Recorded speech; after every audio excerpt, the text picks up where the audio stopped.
Hello friends, welcome to NEET aspirant Tamil channel. So இந்த வீடியோவில் நம்ம என்ன பார்க்க போகிறோம்னு கேட்டிங்கன்னா, இன்னும் நீட் 2025க்கு கரெக்டாக இன்னும் 8 மந்த்ஸ் தான் இருக்குது. இந்த 8 மந்த்ஸை நம்ம எப்படி கரெக்டாக பிளான் பண்ணி யூஸ் பண்ணணும் அப்படின்றத பற்றி தான் இந்த வீடியோவில் பார்க்க போகிறோம். சரி வாங்க, ரொம்ப பேசாமல் வீடியோக்குள்ளே போகலாம். ஸோ முதல் பார்த்தீங்கன்னா ஒரு கம்ப்ளீட்டாக ஒரு பர்ஃபெக்ட் பிளான் ஒன்று போட்டுக்கோங்க. ஸோ ஆல்ரெடி நீங்கள் ஒரு பிளான் போட்டு வச்சுருந்தீங்கன்னா வெல் அண்ட் குட், நீங்கள் அதே கூட ஃபாலோ பண்ணலாம். அப்படி உங்ககிட்ட பிளான் எதுவுமே இல்லைனா நான் சொல்கிற பிளான்மே நீங்கள் ஃபாலோ பண்ணிக்கலாம். ஸோ செப்டம்பர்லேருந்து ஃபெப்ரவரி மிட்டுக்குள்ளே பார்த்தீங்கன்னா கம்ப்ளீட் நீட் சிலபஸை ஒரு தடவை நீங்கள் படித்து முடிச்சிருக்கணும். ப்ளஸ் சாப்டர் வைஸ் டெஸ்ட்டு நீங்கள் எழுதிருக்கணும். அடுத்து ஃபெப்ரவரி மிட்லேருந்து 31 மார்ச் இதுக்குள்ளே பார்த்தீங்கன்னா உங்களுக்கு ஒரு 45 டேஸ் உங்களுக்கு டைம் இருக்கும். இதில் பார்த்தீங்கன்னா கம்ப்ளீட் நீட் சிலபஸை ஒரு தடவை நீங்கள் ரிவைஸ் பண்ணி முடிச்சிருக்கணும். அடுத்து பார்த்தீங்கன்னா 31 மார்ச்லேருந்து 20th ஏப்ரல் இதில் பார்த்தீங்கன்னா உங்களுக்கு ஒரு 20 டேஸ் டைம் இன்டர்வல் இருக்கும். இதில் கம்ப்ளீட் நீட் சிலபஸை 2வது முறை நீங்கள் ரிவைஸ் பண்ணியிருக்கணும். அடுத்து பார்த்தீங்கன்னா 20th ஏப்ரல்லேருந்து மே மந்த்து உங்களுக்கு ஒரு நீட் எக்ஸாம் முன்னாடி 2-3 டேஸ் டைம் இன்டர்வல் இருக்கும். ஸோ கம்ப்ளீட்டாக பார்த்தீங்கன்னா இது ஒரு 12 to 13 டேஸ் டைம் இன்டர்வல். இதில் ஒரு நாளைக்கு ஒரு மார்க் டெஸ்ட் எழுதினா கூட கண்டிப்பாக 12 மார்க் டெஸ்ட் உங்களால் எழுதி முடிக்க முடியும். ஸோ 12 மார்க் டெஸ்ட் கண்டிப்பாக எழுதிருக்கணும். அடுத்து பார்த்தீங்கன்னா மார்க் டெஸ்ட் முடிஞ்சோடனே பார்த்தீங்கன்னா ஒரு எரர் நோட் புக் போட்டு நீங்கள் பண்ணுற எரர் எல்லாத்தையுமே அந்த எரர் நோட் புக்கில் போட்டு வச்சுக்கணும். ஸோ ஃபைனல் நீட் எக்ஸாமுக்கு போகிறதுக்கு முன்னாடி அந்த எரர் நோட் புக்கை ஒரு தடவை ரிவைஸ் பண்ணிட்டு போகணும். ஸோ கண்டிப்பாக இது ஃபைனல் நீட் எக்ஸாமில் எக்ஸ்ட்ரா ஒரு 15 to 20 மார்க்ஸ் எடுக்க கண்டிப்பாக இது ஹெல்ப்ஃபுல்லாக இருக்கும். அடுத்து பார்த்தீங்கன்னா நான் சொன்ன டைம் லைனை முடிஞ்ச அளவுக்கு ஸ்ட்ரிக்டாக ஃபாலோ பண்ணுங்கள். ஸோ இந்த செப்டம்பர் டு ஃபெப்ரவரி மிட்டுக்குள்ளே பார்த்தீங்கன்னா கம்ப்ளீட் நீட் சிலபஸாக ஒரு தடவை படித்து முடிக்க ட்ரை பண்ணுங்கள். அப்படி இல்லைனாலுமே கூட 70 to 80% ஆஃப் சிலபஸ் நீங்கள் முடித்தாலுமே கூட பரவாயில்ல தான். ஸோ மிச்சம் இருக்க 20% சிலபஸை நம்ம ரிவிஷன் அப்போ கூட பார்த்துக்கலாம். ஸோ நீட் ப்ரிப்பரேஷனை பொறுத்த வரைக்கும் 2 இம்பார்ட்டண்ட் ரூல்ஸ் என்னென்னு கேட்டிங்கன்னா, என்னென்ன டாபிக்ஸ் உங்களுக்கு டெய்லி கிளாஸஸில் டீச் பண்ணுறாங்களோ அதை அன்றைக்கே நீங்கள் ரிவைஸ் பண்ணி முடிச்சிருக்கணும். அடுத்து பார்த்தீங்கன்னா நீங்கள் ஒரு டெஸ்ட் இருக்குன்னா டெஸ்ட்டுக்கு ஒரு 40% தான் சிலபஸ் முடிச்சிருக்கேன், 50% தான் சிலபஸ் முடிச்சிருக்கேன் அப்படின்னாலுமே கூட பரவாயில்ல, முடிஞ்ச அளவுக்கு டெஸ்ட்டை அட்டன் பண்ணிடுங்க, டெஸ்ட்டை மிஸ் பண்ணாதீங்க. ஸோ அடுத்து ஃபிசிக்ஸ் நிறைய பேர் கேட்குறது தான், ஏதாவது ஸ்ட்ராட்டஜி இருந்தால் சொல்லுவேன்னு கேட்பீங்க. ஸோ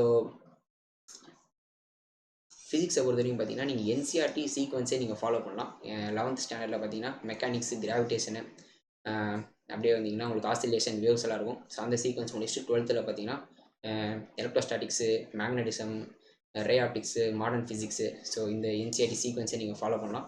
அடுத்து பார்த்தீங்கன்னா நோட்ஸ், ஃபிசிக்ஸை பொறுத்த வரைக்கும் நோட்ஸ் ரொம்ப இம்பார்ட்டன்ட்.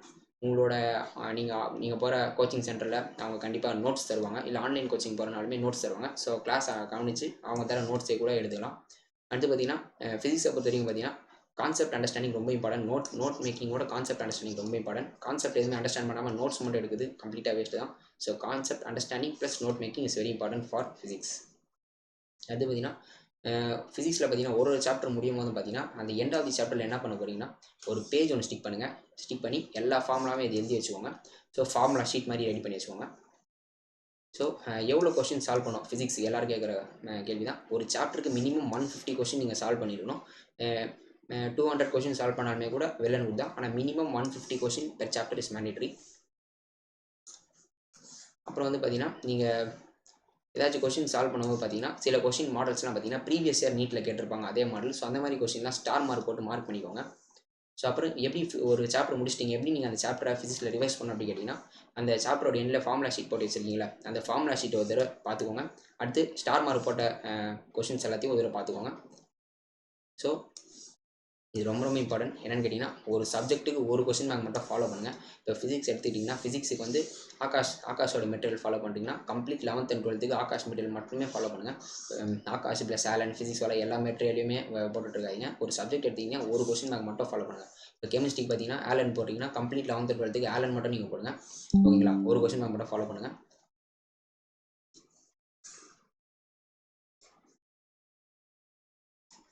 ஸோ ஃபிசிக்ஸை பொறுத்த வரைக்கும் பார்த்தீங்கன்னா நீங்கள் பேசிக் மேத்தமெட்டிக்ஸ்லேருந்து ஸ்டார்ட் பண்ணணும். பேசிக் மேத்தமெட்டிக்ஸ் முடிச்சுட்டு வெக்டர்ஸ் மூவ் ஆன் பண்ணுங்கள். அது முடிச்சுட்டு அப்புறம் பார்த்தீங்கன்னா அப்படியே என்சிஆர்டி சீக்வன்ஸ் ஃபாலோ பண்ணுங்கள். என்னென்னா மெக்கானிக்ஸ் 11th வரைக்கும் மெக்கானிக்ஸ், அப்படியே கிராவிடேஷன், வேவ்ஸ், ஆசிலேஷன் இதெல்லாம் இருக்கும். 12th பார்த்தீங்கன்னா எலக்ட்ரோஸ்டாட்டிக்ஸு, மேக்னடிசம், இஎம் வேவ்ஸ், ரே ஆப்டிக்ஸு, மாடர்ன் ஃபிசிக்ஸ் இந்த சீக்வன்ஸை ஃபாலோ பண்ணுங்கள். ஸோ ஃபிசிக்ஸ் தான் பார்த்தீங்கன்னா நீட் எக்ஸாமில் உங்கள் ரேங்க் டிசைடரு. நிறைய பேர் பார்த்தீங்கன்னா பயோ ப்ளஸ் கெமிஸ்ட்ரி பார்த்தீங்கன்னா நல்லாவே பண்ணுவாங்க, பட் ஃபிசிக்ஸ் எல்லாருலேயும் நல்லா பண்ண முடியாது. ஸோ ஃபிசிக்ஸ் தான் உங்களோட ரேங்க் டிசைடரு. எந்தளவுக்கு ஃபிசிக்ஸ் நல்லா பண்ணுறீங்களோ அந்தளவுக்கு நல்ல ரேங்க் எடுத்து நல்ல காலேஜுக்கு போகலாம். ஸோ நீட் ஃபிசிக்ஸை பொறுத்த வரைக்கும் பார்த்தீங்கன்னா உங்களுக்கு ஐஐடி லெவல் ஃபிசிக்ஸ் எதுவுமே தேவையில்லை.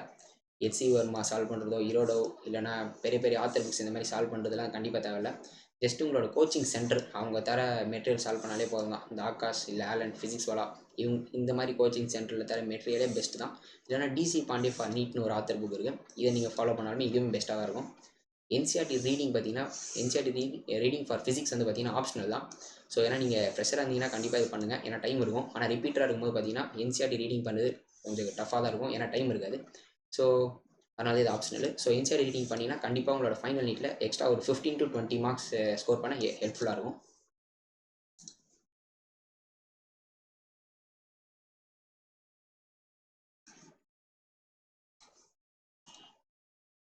ஸோ இப்போ அடுத்து கெமிஸ்ட்ரியை பொறுத்த வரைக்கும் பார்த்தீங்கன்னா 3 பிரிக்கலாம். Physical chemistry, inorganic chemistry, organic chemistry. Physical கெமிஸ்ட்ரியை பொறுத்த வரைக்கும் பார்த்தீங்கன்னா கிளாஸ் நல்லா கவனித்து அவங்க தர நோட்ஸ் எடுக்கணும். அடுத்து பார்த்தீங்கன்னா ஒரு என்சிஆர்டி ரீடிங் ஒருத்தருக்கு தந்துருக்கணும். அடுத்து முடிஞ்ச அளவு கொஸ்டின் ப்ராக்டிஸ் பண்ணணும். இது ஃபிசிக்கல் கெமிஸ்ட்ரி பார்த்தீங்கன்னா ஃபிசிக்ஸ் மாதிரி தான். கொஸ்டின் எந்த அளவுக்கு ப்ராக்டிஸ் பண்ணுறீங்களோ அந்த அளவுக்கு வந்து பார்த்தீங்கன்னா உங்களோட மார்க்ஸ் இம்ப்ரூவ் ஆகும். இன்ஆர்கானிக் கெமிஸ்ட்ரியை பொறுத்த வரைக்கும் என்சிஆர்டி மட்டும் படித்தாலே போதும். ஆர்கானிக்கை பொறுத்த வரைக்கும் என்சிஆர்டி மட்டுமே படித்தாலே போதும். அப்புறம் இன்ஆர்கானிக் ஆர்கானிக் பார்த்தீங்கன்னா நீங்கள் என்சிஆர்டி பேஸ்ட் கொஸ்டின்ஸ் மட்டும் ப்ராக்டிஸ் பண்ணுங்கள், எக்ஸ்ட்ரா இன்ஃபர்மேஷன் எதுவும் ப்ராக்டிஸ் பண்ணாதீங்க. என்சிஆர்டி பேஸ்ட் கொஸ்டின் மட்டும் ப்ராக்டிஸ் பண்ணுங்கள். அடுத்து ஆர்கானிக் கெமிஸ்ட்ரி பொறுத்த வரைக்கும் பார்த்தீங்கன்னா எல்லா ஆர்கானிக் ரியாக்ஷனுமே பார்த்தீங்கன்னா ஒரு A4 சைஸ் ஷீட் எடுத்து எல்லா ஆர்கானிக் ரியாக்ஷனுமே பார்த்தீங்கன்னா ஒரே ஷீட்டில் போட்டு வச்சுக்கோங்க. ஸோ இது வந்து ரிவிஷன் அப்போ ரொம்ப ஹெல்ப்ஃபுல்லாக இருக்கும்.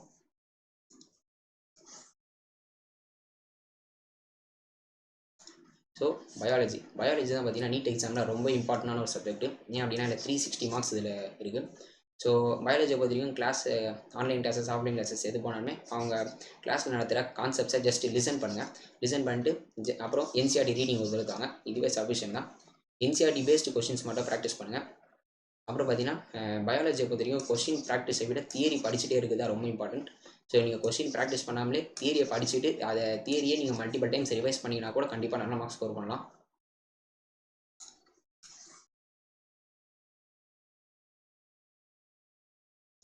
ஸோ ஸ்டடி ஷெடியூல் பார்த்தீங்கன்னா நீங்கள் ஸ்டடி எவ்ரிடே டெய்லி நீங்கள் படிக்கணும் கன்சிஸ்டண்ட்டாக. இன்றைக்கி ஒரு 6 to 7 hours படிங்கன்னா நாளைக்கு 6 to 7 hours அந்த மாதிரி டெய்லி கன்சிஸ்டண்ட்டாக படிங்க, டெய்லி படிங்க. அடுத்து டெய்லி பார்த்தீங்கன்னா கிளாஸஸ் அட்டன் பண்ணுங்கள், be it online classes or offline classes. So daily class attend பண்ணுங்கள். Daily physics chemistry plus biology classes attend பண்ணுங்கள். ஃபிசிக்ஸ் கெமிஸ்ட்ரி பார்த்தீங்கன்னா கிளாஸ் நல்லா கவனித்து அவங்க தர நோட்ஸ் எடுத்துக்கோங்க. பயாலஜியை பொறுத்த வரைக்கும் கான்செப்ட் எடுப்பாங்க, அது ஜஸ்ட் நீங்கள் அண்டர்ஸ்டாண்ட் பண்ணிவிட்டு என்சிஆர்டி ரீடிங் உதவுதாங்க. ஸோ என்னென்ன டாபிக்ஸ் டெய்லி அவங்க டீச் பண்ணுறாங்களோ அதை அன்றைக்கே வந்து ரிவைஸ் பண்ணி முடிக்க பாருங்கள். அப்புறம் கொஸ்டின் ப்ராக்டிஸ் பண்ணணும், டெய்லி கொஸ்டின் ப்ராக்டிஸ் பண்ணணும். மெயினாக ஃபிசிக்ஸ் கெமிஸ்ட்ரி கண்டிப்பாக டெய்லி கொஸ்டின் ப்ராக்டிஸ் பண்ணணும். ஃபிசிக்ஸில் டெய்லி பார்த்தீங்கன்னா ஃபிசிக்ஸ் ஒரு 10 கொஸ்டின், கெமிஸ்ட்ரி ஒரு 10 கொஸ்டின் ப்ராக்டிஸ் பண்ணாலுமே கூட போதும் தான், பட் டெய்லி பண்ணணும் அதை.